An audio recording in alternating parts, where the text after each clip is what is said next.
Boa noite.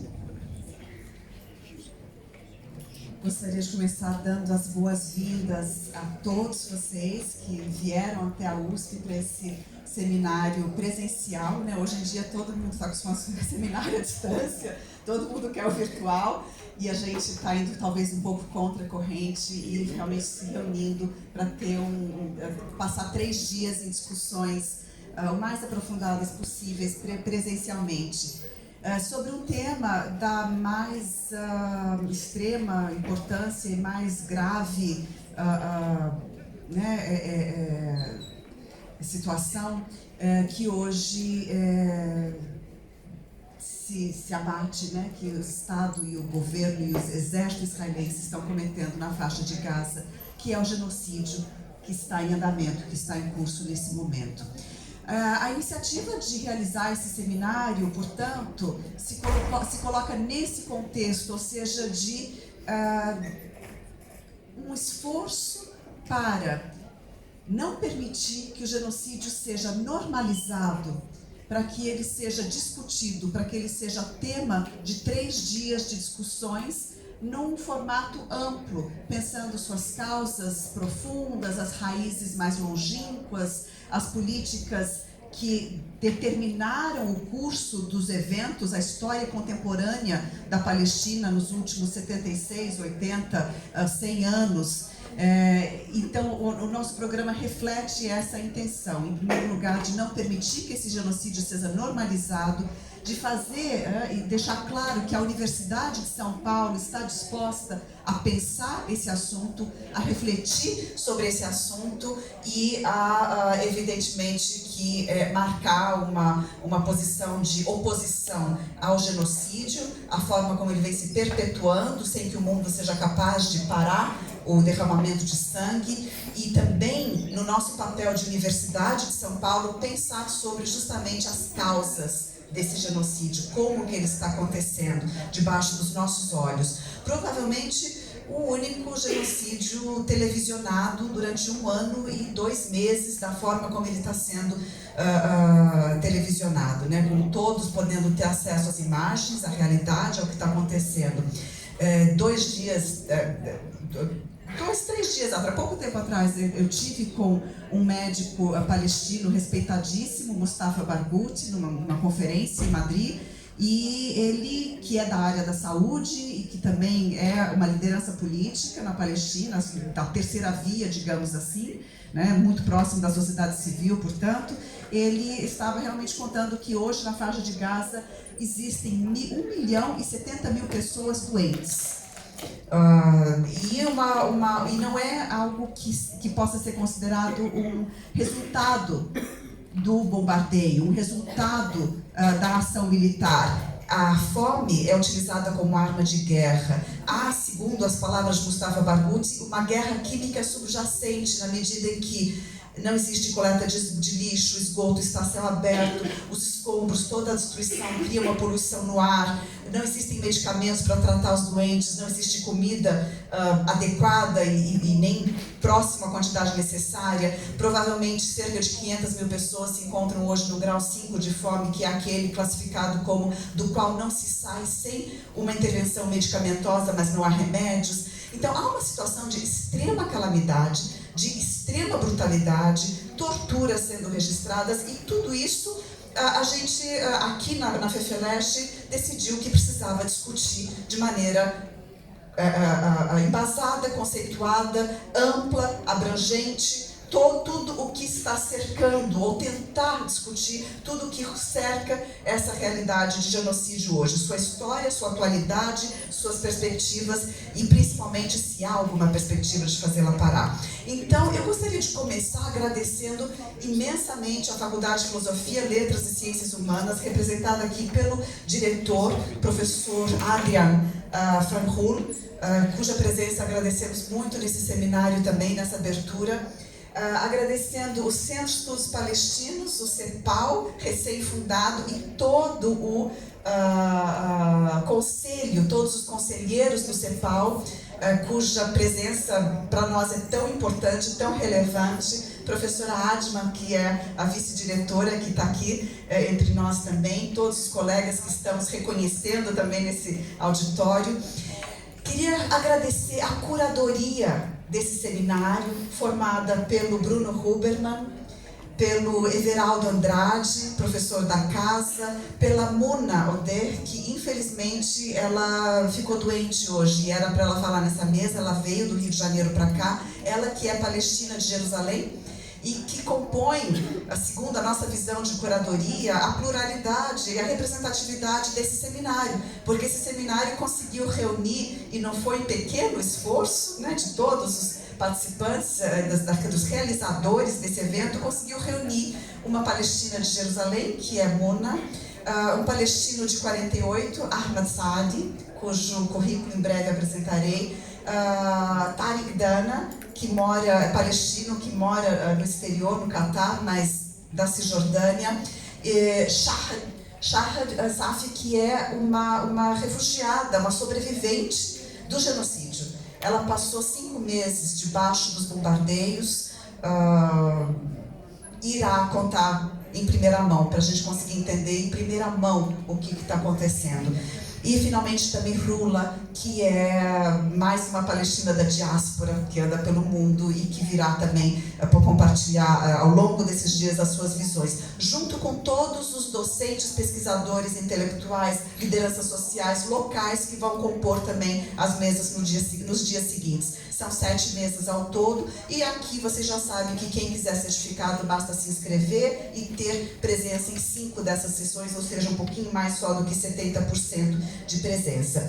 E gostaria de agradecer imensamente as 2 monitoras do Centro de Estudos Palestinos, Laura e Mariana, e especialmente também a comissão organizadora, que na reta final se organizou, se formou, composta pelos estudantes pós-graduandos, principalmente Alexandre Tannhofer, Amina Haman, Clara Bastos, Laura Faria, mais uma vez, Lissa Marquezine, Luísa Terra, Mariana, também já mencionei, e Vitória Bruno. Então, muito obrigada a essa maravilhosa comissão organizadora, que vocês não calculam a quantidade de detalhes que elas estão cuidando de maneira fantástica. Bom, eu já falei sobre por que esse seminário e o que nos levou a organizar esse seminário, uma necessidade absoluta de não deixar que passasse em branco mais um ano sem que a gente parasse para discutir sobre isso. E essa mesa especificamente, ela tem o sentido de uma mesa de abertura, porque vejam, toda a história da colonização israelense da Palestina histórica, do conflito israelo-palestino, que em alguns momentos se configurou como conflito árabe-israelense, em outros não, mas levou a animosidades e a conflitos, que de maneira genérica podemos dizer, entre árabes e judeus, que nem sempre foram assim na história. E a história mais longínqua, né, os séculos passados, eles nos mostram que, muito pelo contrário, não existe qualquer, e é isso que a gente quer também ressaltar, entender, que não existe uma incompatibilidade, uma intolerância, ou algo que se possa classificar como um ódio milenar, ou uma incompatibilidade entre judeus e árabes no estilo de choque de civilizações. Pelo contrário, até o século XII, a maior concentração mundial de judeus viveu no Islã. E tinha muito mais acesso à terra, por exemplo, do que jamais teve na Europa nos séculos seguintes, quando passou-se, né, a partir do século XIII, a ter uma concentração maior na Europa. E a Palestina, especificamente, é revelada naquele pequeno filme dos irmãos Lumière, marcando o início do cinema no mundo, feito em 1896, chamado ou conhecido como a Estação Jerusalém. Ele filmou em Jerusalém, e nesse filme ele mostra, a câmera encontra representantes de todas as religiões perambulando pela cidade normalmente, convivendo normalmente. E quem vem da Palestina e guarda família e memória de família, sem querer idealizar, mas lembra dessa convivência, como que a Palestina sempre foi terra de convivência. Então, se hoje existem conflitos, não são essenciais, nem milenares, mas produto de contexto político, contemporâneo e muito concreto. Inclusive no curso de árabe aqui dessa faculdade, é uma das coisas que a gente estuda, quando estuda os textos, estuda qual foi o papel ou a relação entre o Islã e as minorias judaicas e cristãs. Então a gente tem que desmistificar também a ideia de antissemitismos como essenciais e definidores dessa relação, que não, por sorte, não é o caso e pode nos dar alguma esperança quanto ao futuro. Então, sem mais delongas, então, gostaria de passar a palavra ao professor Adrian, que irá abrir esse seminário em nome da faculdade. Muito obrigada.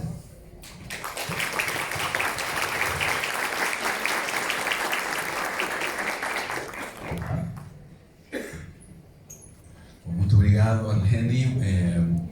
Boa tarde, boa noite a todas e todos, ao colega convidado, aos organizadores, todos os colegas estudantes e funcionários aqui presentes. Nos últimos meses, enfim, faz apenas 2 meses que eu estou na direção da faculdade e nesses 2 meses participei de vários eventos que tratam de algum modo sobre a situação no Oriente Médio, né? Neles todos me parece muito importante reafirmar, por mais que possa parecer óbvio, né, que nossa faculdade tem uma vocação de respeito por todos os povos, por todas as raças, que rejeita qualquer tipo de racismo, seja islamofobia, antissemitismo, racismo contra as pessoas negras, contra as pessoas indígenas, e que o fato de que exista um centro de estudos palestinos criado precisamente neste ano é algo que realça precisamente o papel da faculdade e da congregação que aprovou a criação desse centro e que inclusive aprovou moções em torno do massacre em Gaza. Enfim, nos coloca num lugar talvez um pouco diferente ao que vemos em outros espaços universitários no mundo, em que se desenvolve, ou pelo menos se desenvolvia, uma perseguição a pessoas que defendem ou que aparecem como críticas às ações do governo de Israel ou que defendem a causa palestina. Sim. Ontem, precisamente, estava numa reunião com professores de uma universidade europeia e que ficaram muito interessados. Umas perguntas que eles traziam eram sobre esse centro de estudos palestinos, né? Porque ficaram muito contentes de que existisse e, bom, eu falei que podíamos fazer esse contato, né? Para mim também foi muito satisfatório.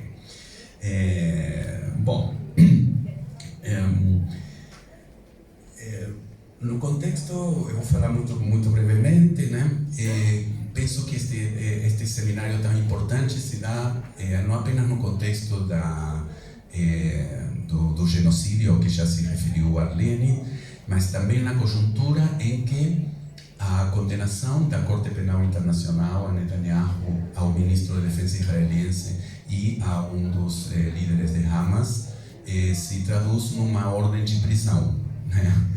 Que, independentemente de que talvez não possamos ter muitas esperanças de que essa ordem seja cumprida, é algo que sinaliza, né? Que sinaliza uma perspectiva, sinaliza enfim, pelo menos uma expressão de alguma parte do mundo, né? Para mim foi bastante, a vez que foi muito grato saber que existia essa ordem de prisão, quase simultaneamente bastante ingrato e bastante vergonhoso ver o presidente do meu país de origem sair imediatamente, refutar, né, inclusive vestindo-se do judeu que ele não é, né? Hoje estamos falando aqui com Bruno esse paradoxo, né, de que pessoas judias somos talvez, enfim, se acusa de antissemitismo a pessoas que criticam as ações do Estado de Israel, e quando vemos quais são as pessoas que estão defendendo uma figura como Netanyahu, que, por exemplo, essa pessoa de que estou falando, Javier Milei, até não faz muito tempo flertava com neonazistas, né? Por exemplo, se quiserem averiguem quem é Carlos Pampilho, um dos dirigentes digamos, identificados, inclusive com condenação do neonazismo na Argentina. Bom, esse é um dos que votou em Javier Milei, né? E vimos também aqui no Brasil proximidades semelhantes, né? Que parecem inexplicáveis, né? Bom, enfim, hoje casualmente vi uma manifestação online de um conjunto de escritores latino-americanos sobre o que denominam como o maior infanticídio, né? Na faixa de Gaza, segundo as informações deles muito detalhadas, já são 20 mil crianças mortas, né? Eles fazem também, além dessa nota assinada já por centenas de intelectuais, um detalhamento estarrecedor acerca dos aspectos que configuram esse infanticídio, né? Escolasticídio, culturicídio, situação sanitária, falta de acesso à água, situação alimentar. Contados que não vou repetir, porque, enfim, todos conhecemos e que só podem merecer nosso repúdio. Então, bom, não quero me alongar mais, apenas destacar a importância deste evento, agradecer muito os organizadores por tê-lo desenvolvido e dar a palavra ao nosso convidado, tá? E obrigado a todos pela presença.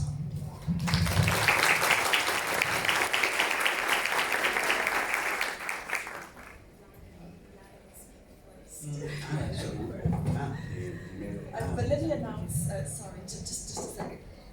Bom, então, pela ordem previamente combinada com os nossos convidados, Yara Haas vai começar, né? E Yara, ela é pedagoga formada pela Faculdade de Educação da Universidade de São Paulo, trabalha com educação desde 2002. Trabalhou no terceiro setor com processos de democratização de escolas, sistematização de projetos educacionais e formação de professores.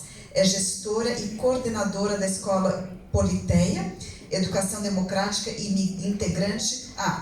Educação Democrática. E ela é integrante do coletivo Vozes Judaicas por Libertação. Eu vou tomar o lugar, já que o Adrian teve que sair.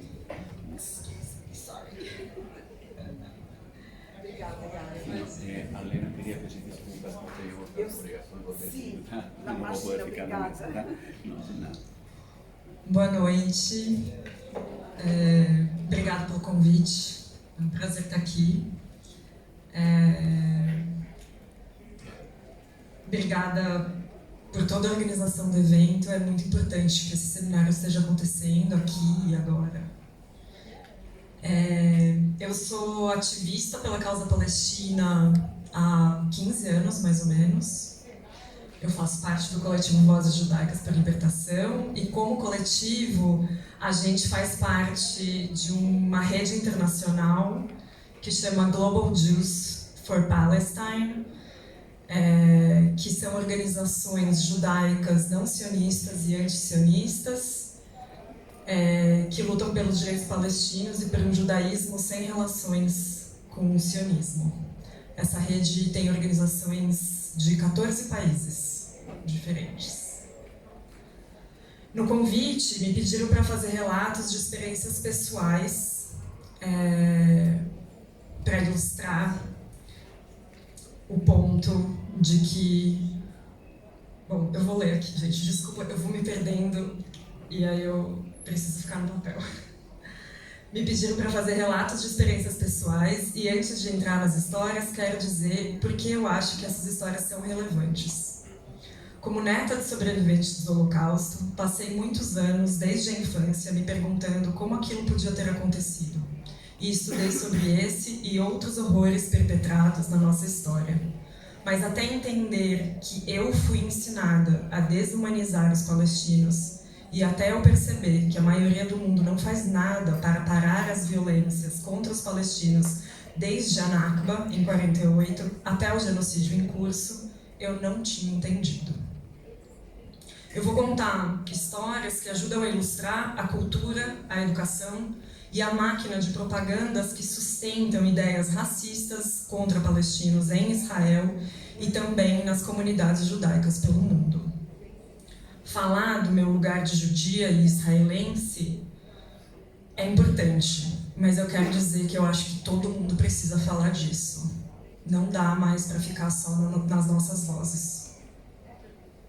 Quero começar pelo fim do meu sionismo.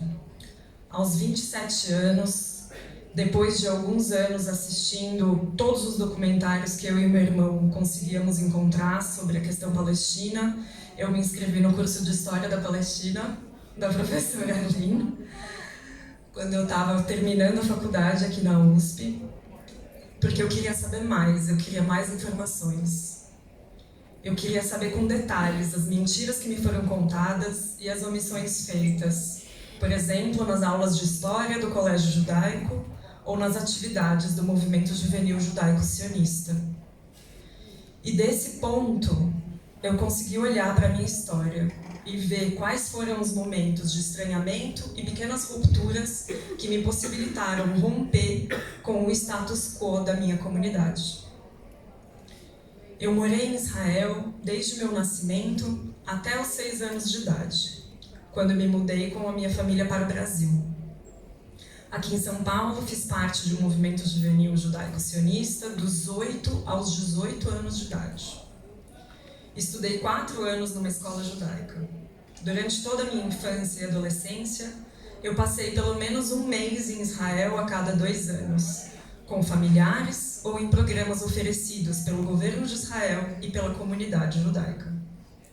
É desse lugar que eu quero descrever para vocês como a educação sionista vai moldando o judaísmo focado em Israel como única forma e vai nos ensinando a desumanizar os palestinos.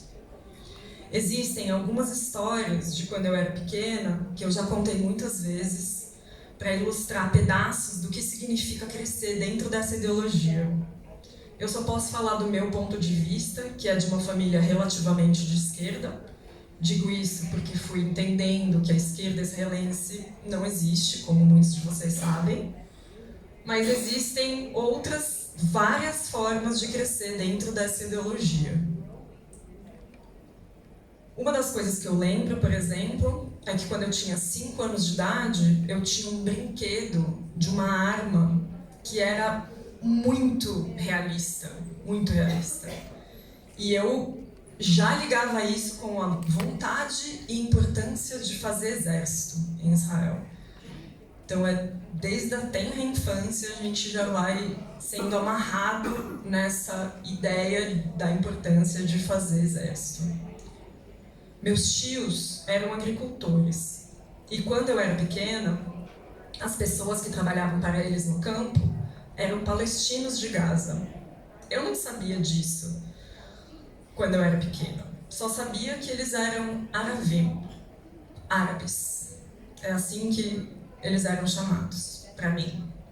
Lembro de estar com meus primos e meu irmão brincando no campo, e lá tinha um ônibus quebrado que era usado como abrigo, onde eles descansavam, porque eles iam para casa todo final do dia. Eu lembro de que os adultos colocavam medo na gente, de que não podia chegar perto, de que era perigoso. Eu lembro de ter medo deles, e a gente brincava com esse medo. Tinha uns desafios de quem que ia entrar no ônibus e contar o que tinha visto, ou roubar alguma coisa de dentro do ônibus. E uma coisa que anos mais tarde eu estranhei de lembrar foi do chefe deles, que era de Gaza também e que se chamava Nabil. E ele era muito querido pelo meu tio. Eu lembro de que quando eu chegava na casa eu corria para dar um abraço nele, que era muito gostoso e legal encontrar com ele. Eu lembro de ficar com essa diferença entre o Nabil e o resto dos trabalhadores. E muitos anos depois, durante a segunda intifada, eu lembro que os meus tios, eles iam levar comida para o Nabil e para a família dele. E ao mesmo tempo, os meus tios falavam muito mal dos palestinos, né? Foi nessa época que que o Estado estava falando de subir o muro na Cisjordânia. E eu lembro dos meus tios desistindo de ser contra, né? No começo eles eram contra e aí em algum momento eles falaram, ai, eles são horríveis, sobe o muro, né? Era um discurso que ia acontecendo. E nesse momento eu virei para meu tio e perguntei, eu sei que Gaza não é Cisjordânia, na época eu não sabia, gente, era tudo uma mistureba para mim. E eu lembro de perguntar para o meu tio, mas e o Nabil? E aí o meu tio falava, não, o Nabil é diferente. Né? Sempre tinha essa... Era muito esquisito. Eu acho importante contar essas histórias porque a gente não fala o suficiente de quanto que a educação lá e aqui dentro da comunidade judaica ensina as pessoas a serem racistas em relação aos palestinos e aos árabes. Ensina a ter medo deles, ensina que eles querem matar todos os judeus, que eles são antissemitas e que não existe a possibilidade de questionar, como se eles nascessem assim. Se alguém pergunta alguma coisa, não tem resposta, é encontrado com irritação da maioria das pessoas. Por exemplo, o jeito que a gente aprende sobre a Guerra da Independência, que na verdade é a Nakba, a gente aprende que nós, os judeus, no caso os israelenses, né, fizeram tudo muito certinho, correto e moral, e que os países árabes vizinhos é que não aceitaram e vieram brigar com a gente. Né? Esse é o jeito que é ensinado nas escolas, por exemplo. Quem quiser saber mais sobre isso, vale a pena ler o livro da Nurit Peled El-Hanan, que está traduzido para o português, que chama Ideologia e Propaganda na Educação, a Palestina nos livros didáticos israelenses. E é importante saber que os livros didáticos usados nas escolas judaicas pelo mundo são produzidos em Israel e seguem o mesmo formato dos livros dentro de Israel em relação a isso, né? Tem algumas adaptações feitas especificamente para a diáspora, mas a propaganda está em todos esses livros. Durante anos, eu repeti a frase, nós temos o direito de nos defender. Eu vi meu irmão escolher voltar para Israel aos 18 anos para fazer exército, que no fim ele acabou não fazendo. Mas aquilo me impactou muito. Eu sentia culpa porque os meus primos iam para o exército e iam defender o nosso país. Quando eu tinha 14 anos, eu fiz uma viagem que chamava Tapuz, que significa laranja. É uma viagem que é precursora do Birthright, que eu não sei se vocês sabem, mas é uma viagem que existe, que é gratuita, que é para qualquer judia ou judeu conhecer Israel. Tem um filme agora que chama Israelism, que está circulando, já está no YouTube, que fala bastante sobre essa viagem. Ela é uma viagem que é uma grande propaganda de Israel e o objetivo é convencer todos os judeus a irem morar lá. Durante essa viagem, a minha viagem, que não é essa específica, era uma viagem um pouco mais longa, a gente passou uma semana no exército fazendo um treinamento. Eu tinha 14 anos. É um programa que eles fazem em todas as escolas israelenses públicas, né? Eles passam uma semana aos 14 anos no exército. Ou 2 semanas, eu acho que eles passam. Eu levei muito a sério aquele exercício. Eu sinto que eu dei uma pirada, assim, né? Eu era a única pessoa do meu grupo que obedecia todas as ordens da comandante. Eu sentia que eu tinha uma obrigação em relação àquele, né, àquele país, àquela instituição. Até que nos levaram para fazer um exercício de tiros. Colocaram uma M16 na minha mão, com 3 balas, para a gente atirar em alvos. Depois que eu puxei o gatilho, parece que retornei à realidade. O resto do grupo achou aquilo super divertido. Eu percebi como era fácil matar alguém com uma arma. Sei que parece banal, mas foi uma das coisas que me tirou do caminho do exército e decidi que nunca mais pegaria uma arma na minha vida. Eu tenho consciência do quanto que eu ter podido ter oportunidades de questionar ver uma perspectiva diferente me ajudou a estar menos sujeita ao condicionamento ideológico esmagador do sionismo. Aos 18 anos, eu decidi ir fazer faculdade em Jerusalém. Isso foi em 99. Eu vivi a segunda intifada lá. Eu teria muitas coisas para contar sobre essa época, mas o que eu quero contar aqui é a reação das pessoas quando eu comecei a perguntar por que aquilo estava acontecendo. Todos ficavam muito bravos com a minha pergunta e me respondiam coisas do tipo, porque eles querem jogar a gente no mar, e ficavam desacreditados que eu estava perguntando. Para mim, não eram respostas suficientes, e eu fui ficando cada vez mais intrigada, porque pessoas que nem se conheciam me davam respostas em frases idênticas, com as mesmas palavras. Isso chama hasbará, tá? É o processo de propaganda que explica e justifica as ações do Estado de Israel, tanto para eles mesmos como para a mídia internacional.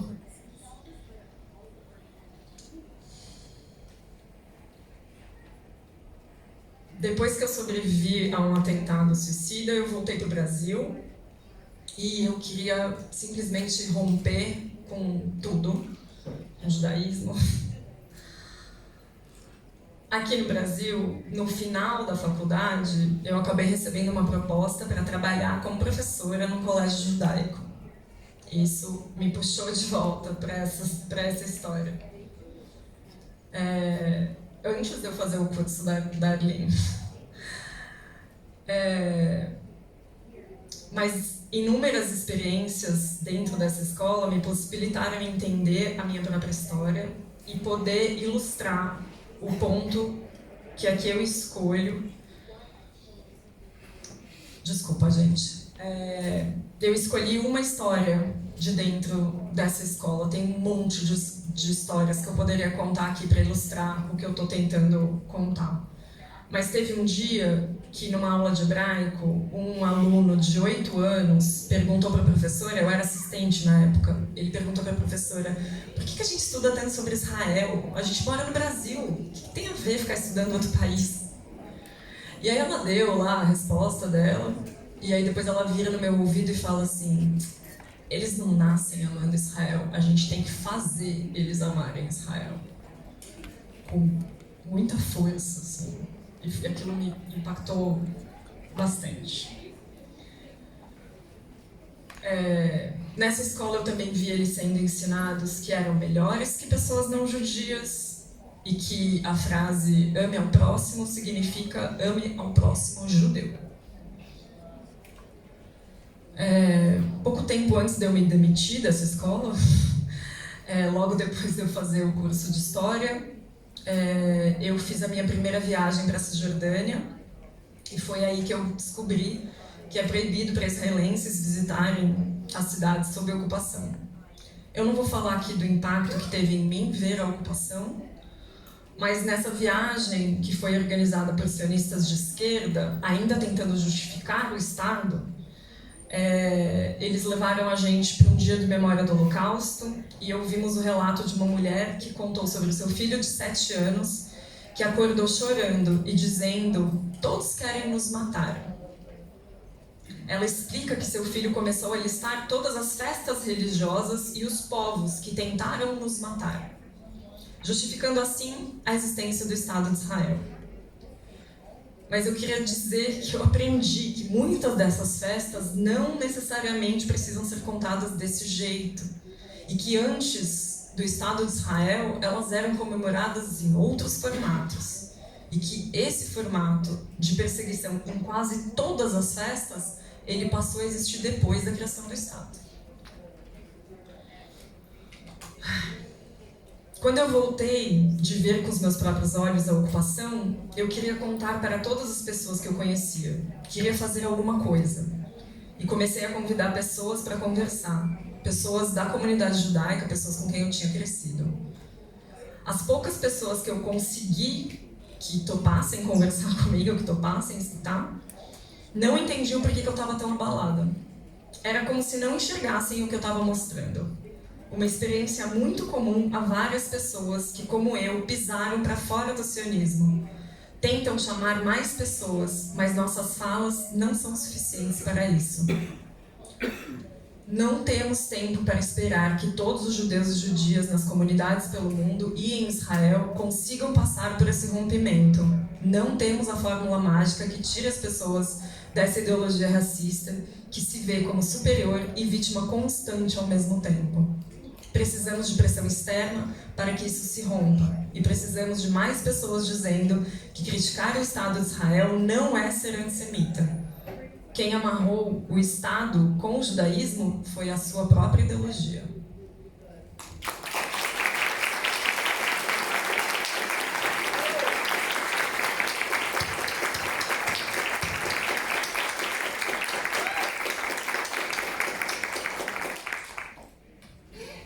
Muito obrigada, Yara, por esse depoimento tão importante de ouvirmos.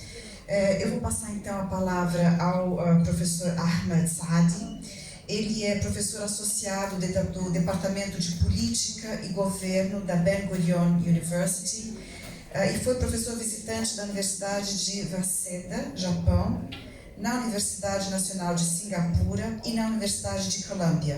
Ele é coeditor do livro Nakba, Palestine 1948 and the Claims of Memory, de 2007, e autor de Thorough Surveillance, The Genesis of Israeli Policies of Population Management, de 2014. Desculpa, o livro não está traduzido, eu li o título em inglês. E, finalmente, Surveillance and Political Control Towards the Palestinians, de 2013, ainda não publicados no Brasil. Passo a palavra ao professor Ahmed. Eu preciso anunciar, desculpa, que para quem está inscrito, o código da presença... Just one second, sorry. No technical issue. Para quem está inscrito, o código da presença que a comissão organizadora me passou é 957. Desculpe, a questão técnica. Thank you, Ahmed, please.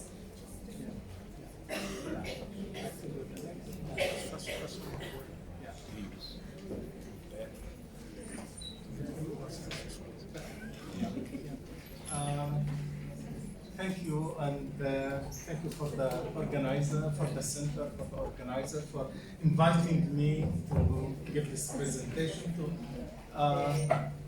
here in this institute. And thank you for the audience, your thoughts and your concern about Palestine and about what is going on is a light in these dark times, and I sincerely thank you. What I shall try to do today is to answer some fundamental questions. Yes, some fundamental questions which are usually asked. One of the questions that I often receive from people: why you Jews and Palestinians can't live together in that tiny piece of land? You just learn to live together and just give the rest of the world a break from your troubles and your conflict. Another thing that I often face is that people have some strong ideas. They have a truism about what the conflict is all about. For example, I'll give two major presuppositions, arguments. The first is that Zionism was a movement created by the Jews because they were persecuted as a result of anti-Semitism. There were anti-Semitism in Europe, and the Jews tried to find a solution to that problem, and one of the solutions was that they have to establish their own state to escape this persecution. The other thing, or the other truism that I often hear, is that Israel was created to shelter the survival of the Holocaust. And one professor says, Professor Gantz, he wrote a book called Just Zionism, and he used the metaphor of a fire. If you are in a house and there is a fire in the house, you want to jump from the window, and you might injure or kill some people who are walking in the street, some innocent people. And therefore the Jews were escaping from Europe, and as a result they helped the Palestinians, but they had no alternative. I shall begin in order to understand what's going on, why Europeans are so much supporting Israel now in its war in Gaza, to understand the relations between Israel and Europe and the United States of America, we have to dispel the air of myth and to understand history in order to understand these deep layers. Not because Trump was elected, not because Biden was a Zionist, but there is something more profound about the relations between Zionism and the colonial power and neo-imperialist power. And I think this is what we have to understand. In his defense, in the trial, Socrates addressed the people who were to judge him. And he said, it is very easy to argue against people who accused me. But the problem is, those many nameless people who always spoke about me, who always condemned me, these people are nameless. These people, nobody remembered them. But these people made you believe in all kinds of ideas which are wrong about me. And against these people, I can't defend myself. And I think this is one of the main problems in the conflict in Palestine. This accumulation of myths about the relations between Jews, Palestinians, and the conflict itself, and the role of Western power.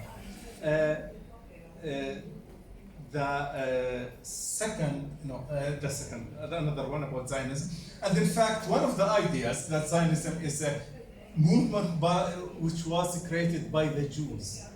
There is nothing further from the truth than this. In fact, the Jews were opposed Zionism, and mainstream Jewish organizations and Jewish populations, they opposed Zionism. Zionism began as a result of changes in the British Empire.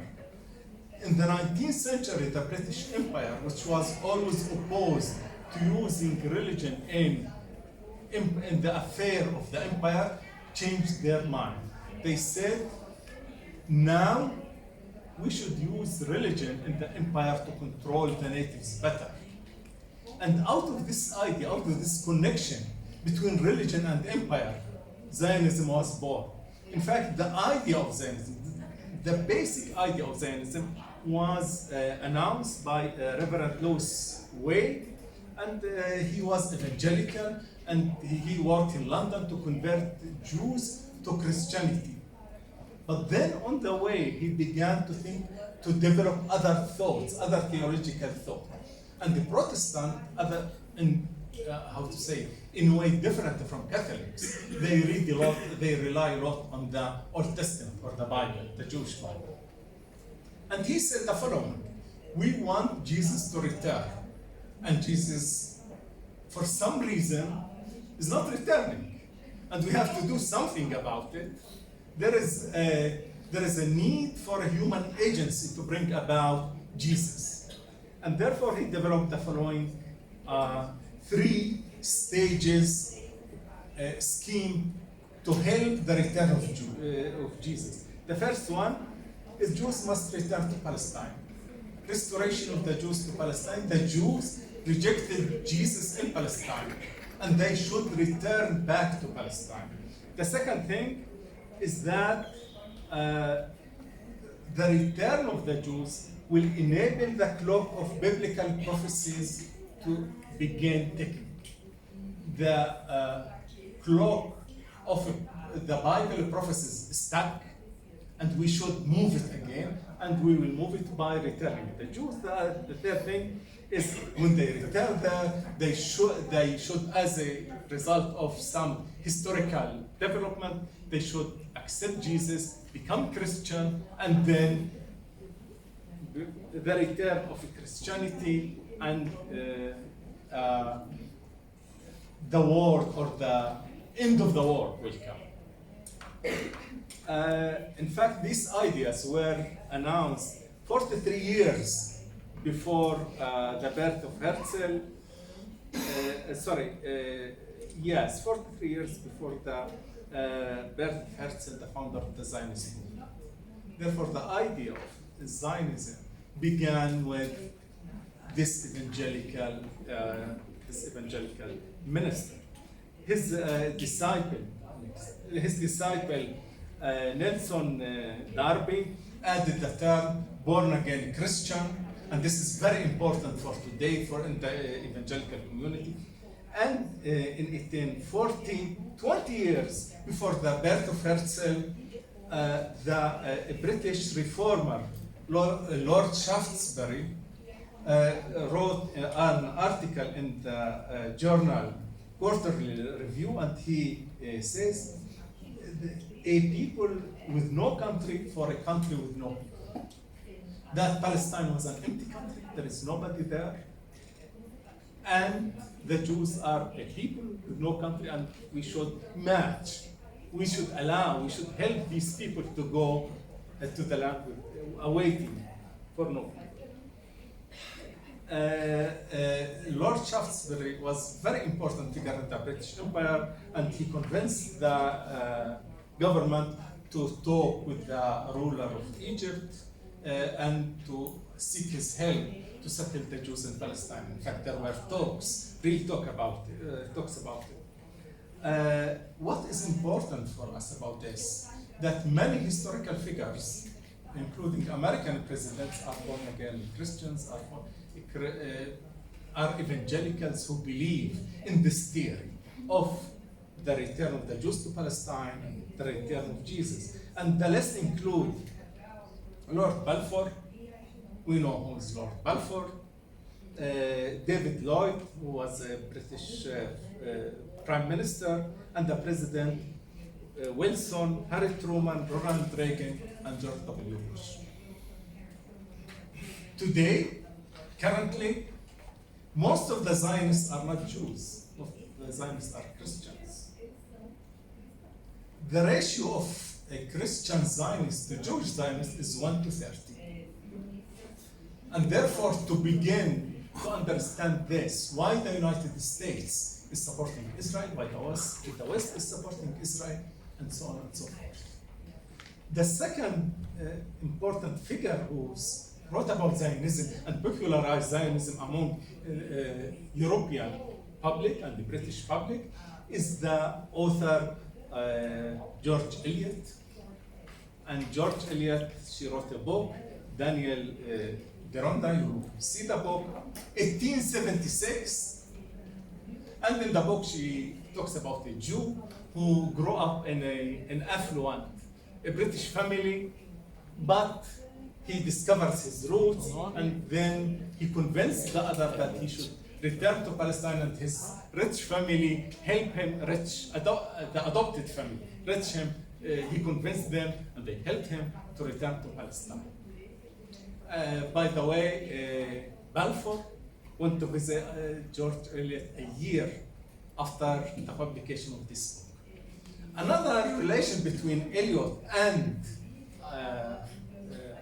Balfour is that both of them studied in an evangelical schools, and they received very strict evangelical education.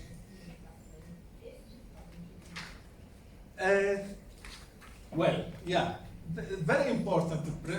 We all know President Wilson, his points or his principle of the right of the people for self-determination, and they usually refer to him as an ideological president, as a president whose policy was guided by principles rather than by power.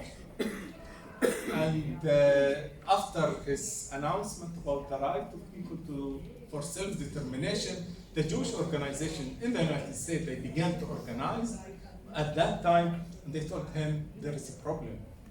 There is a kind of gap between your principle and what's going on in Palestine. And then he told one of the leaders of the Jewish community, as you see, don't worry, Dr. Wise, Palestine is yours. There is no regard to the people who lived in Palestine, or no regard to life of the people or any other consideration. It's as a gift, he would give it to Dr. Wise as if it was his own. And this is part of the colonial mindset, exactly the same way that they did in Australia, the same thing that they did in America, everywhere. Indigenous people have no right.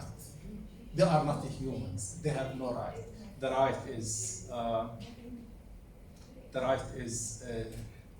decided by the European leader. The European leader decides who has right and who doesn't have right. Well, the racism against the Palestinians has been growing, and not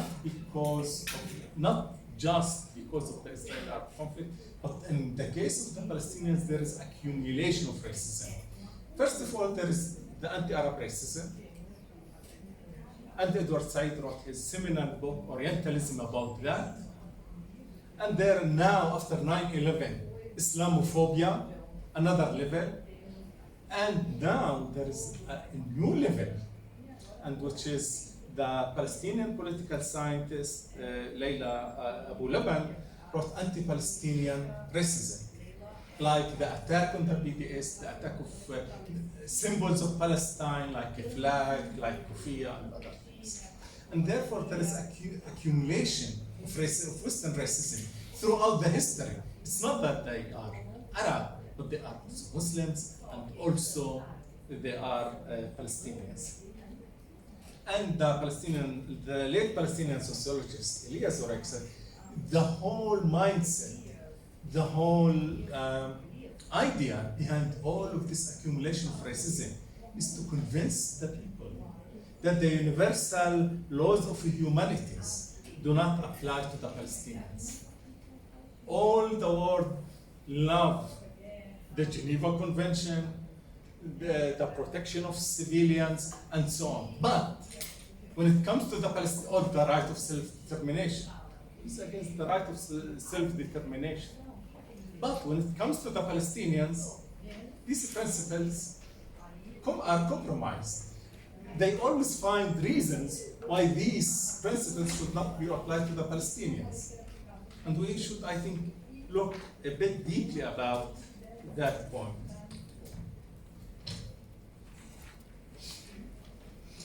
I said before that Zionism was connected with European colonialism, and we can't separate that. To understand Zionism, to understand Israel, is to understand colonialism everywhere. It's part of that. It's part of the mindset, of the images, of the representations, and also of the Jews. Let's, for a minute, think about the Jews. Why should the Jews go to Palestine? Whom the Europeans sent to the colonies, their emissaries, the people who were supposed to spread the European civilization to the barbarians. If we look at Australia, the Brits used to send the convicts, people who were jailed for doing all kinds of felonies, or crimes. They would send them to Australia. In Algiers, the French sent the poor and the criminal Parisians and the people who were expelled from the Alsace area after France was defeated by Germany. And there was this movement of refugees, and they sent the refugees to Algeria. Always the emissaries, or in most cases, probably America, the United States is a special case, but in most cases, Europeans send population who can live in their society with dignity, who are not accepted in their society, and they are sent to the colonies. And in the colonies, they become the representative of Western culture, of Western civilization. And these people, by the way, become the worst or the dark side of that civilization. We go back to Zionism, and Zionism, in fact, in Palestine borrows most of the expressions, most of the language the discourse and the images that the Europeans has used in the colonies all along. And therefore, to Europeans, these images are familiar. This is part of their culture. It's in their novels. It's in their main texts. The philosophers, the European philosophers wrote about that. And these images are so familiar to Europeans because it's part of the heritage of colonialism. We spoke about land without people, and in Israel the idea is that Palestine was a deserted land without people. And let's look at the quotations from Prime Minister and the Nobel Prize laureate Shimon Peres.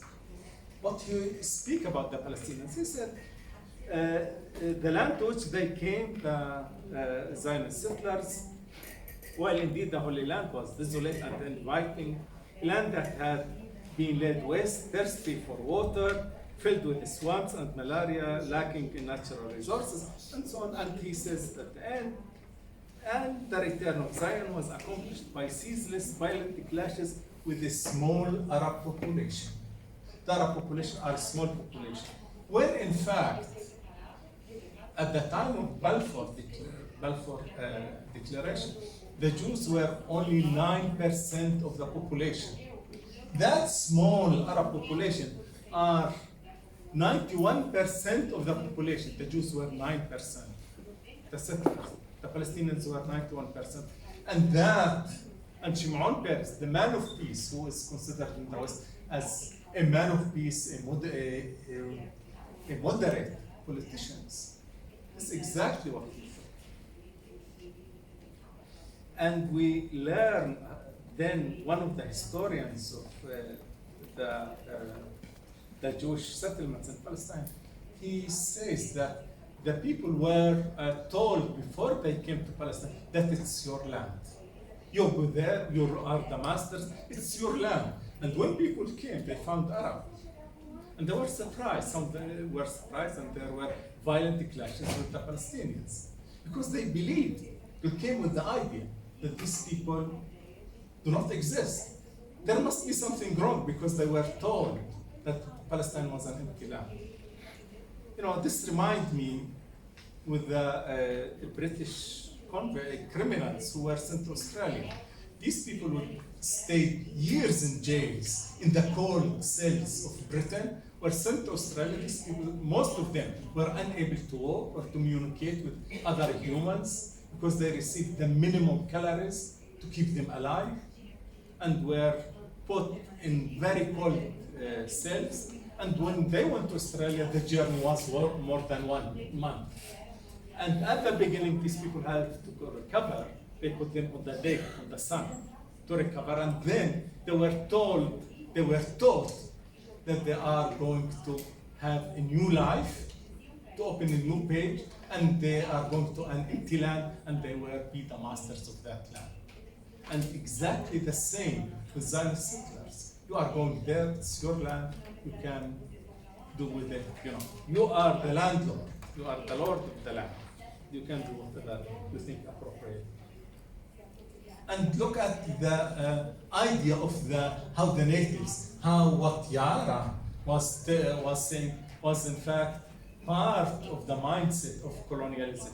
And look at what Churchill, he often dubbed in the West as the lion of freedom. And what he says, he said these words to the Palestine Investigation Committee in 1937. There was a British committee went to Palestine to investigate the clashes between Jews and Palestinians. In fact, the Palestinian revolt, and they interviewed, part of the people who were interviewed was Churchill.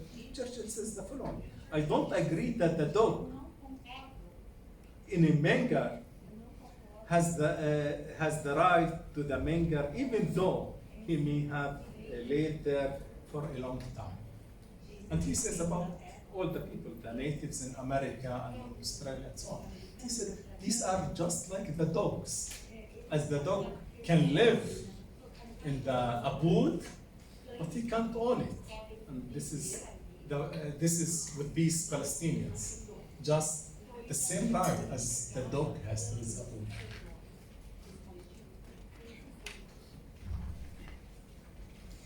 So, what to do with the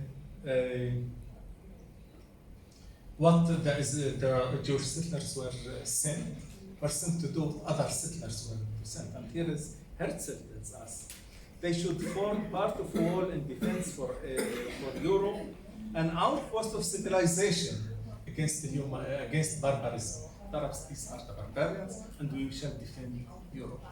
We hear this discourse nowadays by some of the Israeli Arab companies, particularly those who are working with surveillance and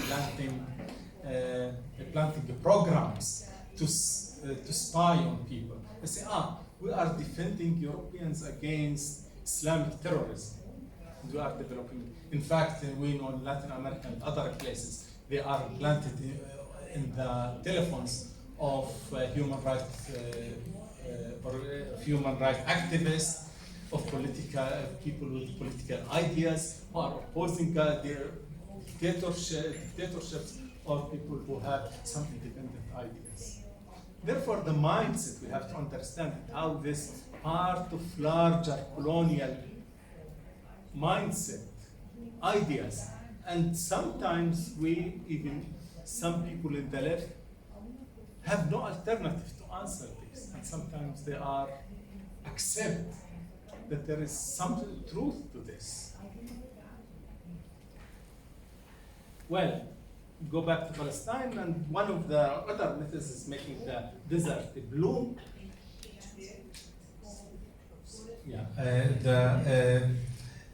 To make the desert bloom, in fact, they said there is a lot of areas which are not cultivated in Palestine, and we will cultivate them. We live beside the Palestinians, and we cultivate these lands which are not cultivated. But in 1905, one of the Zionist leaders, his name is Yitzhak Epstein, in fact, gave a presentation at the 7th Zionist Congress, and he said, let's be true with ourselves. Let's speak the truth. The truth is there is not an inch of uncultivated land. The Palestinians cultivated even land, which is very difficult to cultivate. And therefore, we are in trouble. We have to think about ways to work and to build settlements. And the Jewish colonists, in fact, did not provide much food for Jewish settlers. And the land they were able to acquire was just a small amount, 7% of the land of Palestine. The other interpretation of making the desert bloom is, in fact, now all the world speak about turning the globe into green, this green movement. And Israel prides itself by planting 240 million trees in Palestine since 1948. And one of the main projects was to plant trees, 6 million trees, to commemorate the victims of the Holocaust. But if we look at one of the main figures in the JNF, and he says, the truth is that we are planting these trees to hide the remains of Palestinian villages that we destroyed. The other kind of presentation is now bringing civilization to the Palestinians, to the barbarians, civilizing the white man's burden that we are bringing civilization to these natives, to these barbarians. And if we look at the second, in fact, a professor at one of the American universities looked at the cultural production of the main figures who wrote in Hebrew before 1948 and about a bit after 1948, about the founding father of Hebrew literature in Palestine, and look at what they say. He says that their stories and what they wrote, their cultural production, is not any different from what the white settlers wrote in the deep south of America or in South Africa. So it's just the same stories, with different names, with different places, but mainly the same stories, the same ideas, the same mindset.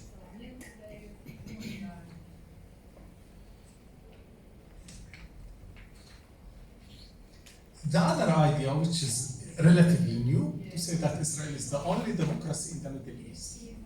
Israel is democracy, and therefore it has the right. It has a moral weight. It's therefore democracy give it a kind of moral authority. Israel can judge itself, can reflect on its deed because it is democracy.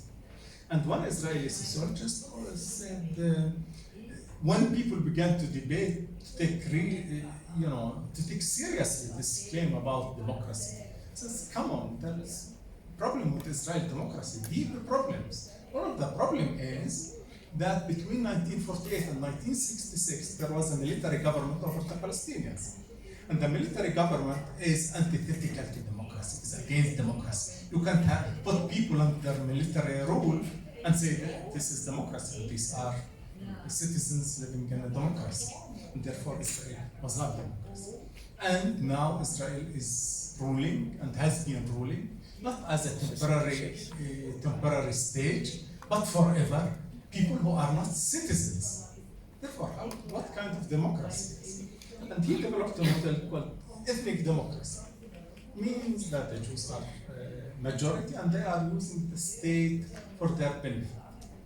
But then in 2018, Israel passed a law saying called the nation state of the Jewish people. According to this law, Israel is defined as the state of the Jewish people, and the only people who have right for self-determination in Israel are the Jews. And the Jews are not the Jewish citizens of Israel, but like Yara, people who are invited to be any Jew who just travel to Australia, you can get Israeli citizenship, Israeli passport, and so on.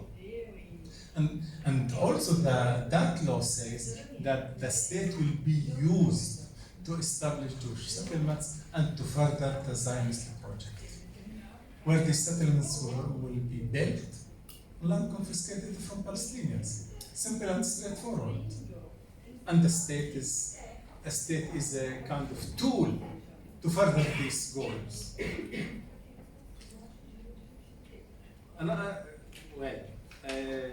I'll skip just go to policies and go to the Balfour Declaration. And the Balfour Declaration was given to the Jewish people in 1917, and it commits the British government to establish a Jewish state in Palestine. Then the establishment of a Jewish state became a project formally of the British government. And then look at Balfour, what he says. He says Zionism is rooted in age-long traditions, in present needs, and in future hopes of far profounder import than the desires and the prejudices of 700,000 Arabs who now inhabit that ancient land. Why ancient land? The land was created at once. Why that ancient land? We should remember the Bible. Go back to the Bible and the stories, and to his fundamentalist, Christian fundamentalist belief, his evangelical belief. Well, the policies that Israel has pursued were always policies that were drawn from the repertoire of colonialism, and anybody who studied colonialism, who know a bit about colonialism can identify Israeli policies as a product of colonialist project. Look at in 1920, after Balfour Declaration, Weizmann, who was the head of the World Zionist Organization, went to Palestine. And he said to see the bride that the British gave. And before his arrival, he received kind of policies, what we should do to further the Zionist project. And here are the points, but look at the fifth point, that the Zionist movement will instigate hostilities between Christians and Muslims in Palestine. You know, divide and rule. Let the natives kill each other. And this is obvious colonial policy. After 1948, I said Israel was not democracy, it was a military rule. And one of the Israeli lawyers who opposed, in fact, these were British regulations which were imposed in various parts of the empire, but imposed in Palestine to fight Jewish terrorism, Shamir and other organizations. And one of the lawyers said, Yaakov Shimshon said, these laws or these regulations, even in Nazi Germany, there were no such laws. And all Jewish lawyers opposed these defense regulations. After 1948, the same Yaakov Shimshon became the legal advisor to the Israeli government who imposed these laws, these regulations.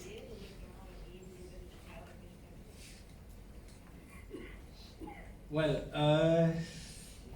then Palestinians remained in Israel after 1948, military government imposed, and the question was why these Palestinians remained. It's a very important issue. The Israelis said, we did not expel Palestinians. The fact is that there are Palestinians who are citizens of Israel, like me, in fact, like my family. How comes if Israel wanted to drive you out? How comes that you live in Israel and you have Israeli passport, although at the airport they treat you like far worse than foreigners. But anyway, you have Israeli passport and you have Israeli citizenship and you have the right to vote. And in fact, all the Israeli political class were very angry at 48 at the main politicians and the military commanders. And I looked at the archives, the Israeli archive of the Labour Party, and the political class, all the political class was very angry. How comes that these people remain? And the idea was, these people will remain for a while, we will kick them one day. But then the question remains, why did we allow them? And the answer is, which Sharet gives, who was the foreign minister, said we allowed them because there were pressure in the United Nations for ceasefire, and we wanted to reach the border. And what we did is a Spencer operation, they call it. The army comes from both sides to reach the international border, and as a result, a lot of civilians remained behind the lines of the Israeli army. And Moshe Dayan, one of the leaders of the Israeli army then, and then became Minister of Defense and so on, many positions, high positions in Israel. And he said, had we occupied that place, the Galilee, like other places, their fate would have been the same as the fate of others that we expelled. And he says that openly. Well, it was a closed meeting. It was confidential. They didn't know that someone like me will come after so many years to dig in the archive and to look at these things. In 1958, they were sure that these Palestinians will stay for a long time. They were so disheartened that these people will stay with us for a long time. What should we do with them? Then all the security and political apparatuses came together and they drew a plan. And the plan was built on three principles. The first principle, we can't expel them in peacetime. That's the problem. The Arab states are not fighting us, and only in war we can expel them. The Arab states are not coming back to us, and we can't expel them and say, they collaborated with Arab armies. The second thing is that the Palestinians will never be equal citizens in Israel. They will always remain at the periphery of Israeli society, the labor market, and the polity. And the third, security considerations. We should look at what the army, the security services say, and rule them by this rationale of security. And they draw a kind of scheme of control, which is very interesting. In fact, Foucault should learn from them. They were far more sophisticated than Foucault before Foucault. And we study Foucault at the universities and so on. And they decided, one of the ideas was that we should connect Arab villages to electricity. Why? It's nice to have electricity. No, this was not the reason, because it was nice. They said we can see them during the day. We don't know what they do. Who meets with whom during the night? We should put them under our eye at day and night. And for that, we should connect them to electricity. I'm sure that Foucault couldn't think of that. The other thing is to introduce elected leadership in Arab villages, councils, city councils, and so on, for debate, for democracy. Exactly the principle of democracy. We are democratizing the Arabs. But here we find a secret document from 1958 says we should introduce democracy in order to make them fight against each other. Because through democracy, the resources are very scarce, are very few, scarce resources, and we should divide them. How should we divide them? By introducing this kind of democracy, supposedly. And by the way, I looked at the archives, and all the parties that were participating were connected to the Labour Party. And the Labour Party with various families, and make these families compete with each other, sometimes fight with each other for the resources. And democracy is good for us. We are bringing democracy to the Arabs, democratizing the Arabs. I'll skip these things, but just go to the end, to the 1968. And in 1968, there was another plan, and please look at the last page. See the demography and say, the idea was we have a problem, there are too many Arabs, and we should engineer how to reduce the natural growth of the Palestinians who are citizens of Israel. And they came with various ideas. One of the ideas is to introduce family planning, to persuade people to use contraception, to have less children. And the other idea is to teach women. And they found in the research, social science research, and here is social science research sometimes is used by governments to control the people. They said we should give more opportunities to women to study. And as the level of education rises, the number of children in the family is decreasing. And therefore, we should try to engineer the population and reduce its rate. Well, I can continue with that. One of the ideas was to connect these ideas with what's going on in Gaza. Why the West is supporting Israel in Gaza. There is common heritage, common legacy, common concepts, common ideas. And beside that, we have some people who have this evangelical belief of the return of Jesus and so on. Therefore, there is Palestinian exceptionalism. As Elias Oreck said, the laws that govern humanity is not effective, is not applicable to the Palestinians. And therefore, what we see in Gaza is acceptable to many. Thank you.